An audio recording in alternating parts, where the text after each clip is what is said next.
And this is another Baker Forward podcast, and it's a special event today, this morning. We have with us Dante Bidwell, who heads up economic development for the city of Baker. Great young man who is doing some great things as we move forward. And we want to welcome you on the show. How you doing this morning? I'm doing wonderful, man. Appreciate you. All right, then. Look, what we want to do is you tell me a little bit about yourself, your background, Okay. and then we'll just go back and forth with it from there. So tell us a little bit about yourself. Who are you?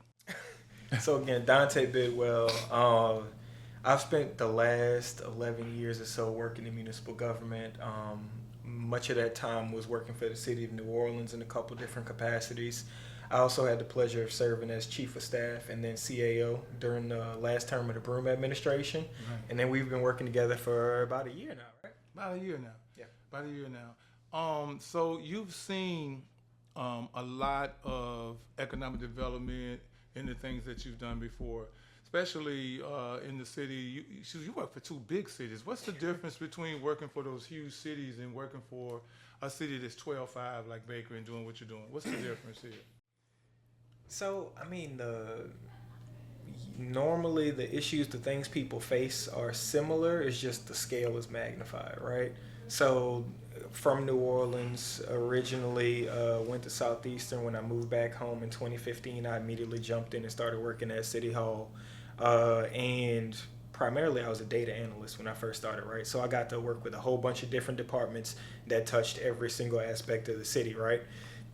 And so looking at a big scale like that of what New Orleans was dealing with, the things people care about are the same, right? They want to make sure the street lights stay on. That's they right. want to make That's sure right. the potholes get filled. They want to feel safe. Right. And I know it's the same thing here in Baker, right? Right. Difference here in Baker, and the reason that we're working together is because people want to see additional economic development. They want to see additional retail. They want to see additional things for the young people to do when they get out of school, right? And so I think that's what's really important about the work that you and I are doing together. In that, you've got this small town feel, but we want it to feel as though it's got something for everybody. Right. Here, right? Yeah, it's remember when we first talked. I remember when we first talked, and I laid it out. What we're trying to do here, and a lot of people don't understand that we're speaking from a regional standpoint here. Yeah. We're representing Southern University and the whole Scotlandville area as we work with Anthony Kinney, because it's dry here. There's really not a lot going on in this area here, but there's a lot going on all around us. Yeah. And so we can't control what happened 20 years ago. We can only control what's ahead of us. And we talked about the economic development districts, and when you came here, we already had one. You helped us start the Main Street, which is really going to be the horse. So tell our audience, tell our constituents, how hard was that, and where are you with that now? So, last May, we formally set the board for the Main Street Economic Development District. And this is something that, was passed through the state legislature a couple years ago, but we hadn't identified a point person or a project team to really lead it up and actually start making Right. momentum. So, we got with Senator Barrow, Rep. Carpenter, the school board, and a couple other bodies here to make sure that all of the seats got filled. We could start building momentum. We had a strategic planning firm that we started working with pretty early on to make, to make recommendations about what we needed to do differently and what we needed to see happen on Main Street to start attracting some of those businesses, both large, small, mid-size, right? One thing that really jumped out at me when we started having these conversations, though, is the sheer number of cars that pass up and down Plank and up and down Main Street every year, right? So while there's about 12,500 or so people that live in Baker, right, you get millions of cars driving through. Right. And the thing that you and I talked about a lot was how do we get those folks to slow down, to stop here, to spend some time, to spend some money. So, the things that the revenue that's driving the city forward isn't just being put on the backs of the people who live here or that pay property taxes, right? But we're starting to bring in revenue from all of these people that are passing from all the way north Mississippi all the way down to like Livingston and Ascension parishes, the folks that got to drive up and down these major thoroughfares. We get tons of people from Zachary, Slaughter, Clinton, all of that, right? Yes. That drive through on their way to work in Baton Rouge or even further south, right? What are we doing to slow them down? What are we doing to stop? What can we do to make Baker a destination like some other cities in Louisiana have turned into over the last decade or so? Yeah, so that's part of it, and a lot of people don't understand that. The second part of that is cleaning up Absolutely. Main Street, cleaning up Plank Road, doing the things to so people can say, man, it's nice here. I wanna stop here. Where are you now with the district? Is that moving? What's the future looks like for that economic development district on Main Street? Absolutely. So we have finished the strategic planning process, where now we have some strong recommendations about things that we can be doing to make Main Street more attractive. One of those is the implementation of a 1% sales tax. Right. And I know you and I spent a lot of time talking about that, right? And the need for dedicated revenue that is specifically targeted for one area in the city, where we're not relying on the general fund, because the general fund has to be spread across the entire city, right? Right. But when you can dedicate, and that's what an economic development district is designed to do, right? It becomes a taxing district, so it can keep revenue in the district to reinvest in the district. So we can reinvest that into sidewalks, parking lots, facade improvements, signage, Right. improvement sign that says, welcome to Baker, thanks for stopping by, whatever it is, right? To beautify the area. So again, it makes it more attractive. So not only do folks want to stop here, right? But also people that are considering where they want to put their next business. That's right. This becomes an attractive place to do that. So that's something that we're actively working on right now. We're also actively working with our Planning and Zoning Commission to start putting some of these recommendations about this overlay district study into play. Right. Good deal. So for those of you who do not know, we talk about a taxing district. If you go down to Gonzales, to the little mall in Gonzales there, Tango Mall, is that what they call it? That's a taxing district. They're all over the place. But they look nice. They're very nice. You want to go there. There's places that you want to be there, and that's what we're talking about for Main Street. One of the things that we talked about are the hotels. Let's talk a little bit about the hotels and how we want to attract hotels, or either go ahead and rehab the hotels that we have here. Absolutely. And before I talk about that, I think Gonzales is a really good example, right? Because obviously there's the mall, and that's been there for a long time. But if you keep going down Highway 30, right, on the other side of the interstate, it looks completely different than what it did a decade ago, right?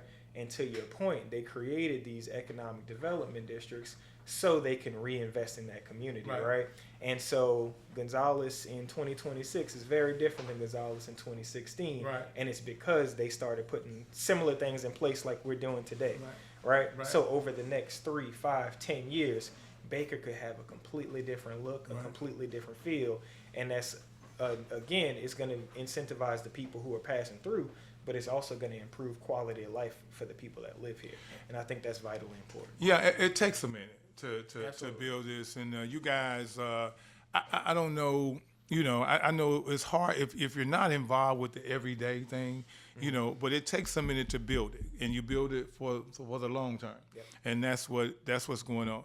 Let's talk about your other plans for the city, because you do all the economic development for the city. So what is it that you want it to look like in the next 5 years? Man, in the next 5 years, you and I spent a lot of time talking about this, and like everything that we're doing today builds on the next thing, right?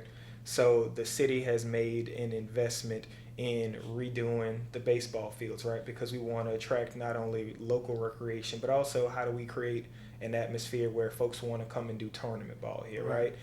When people are coming from out of town to come do tournament ball, they need a place to stay. So it goes back to your question about hotels, right? That's right. So we need to make sure that our hotels are nice, being kept up, they're attractive, the rates are good, right?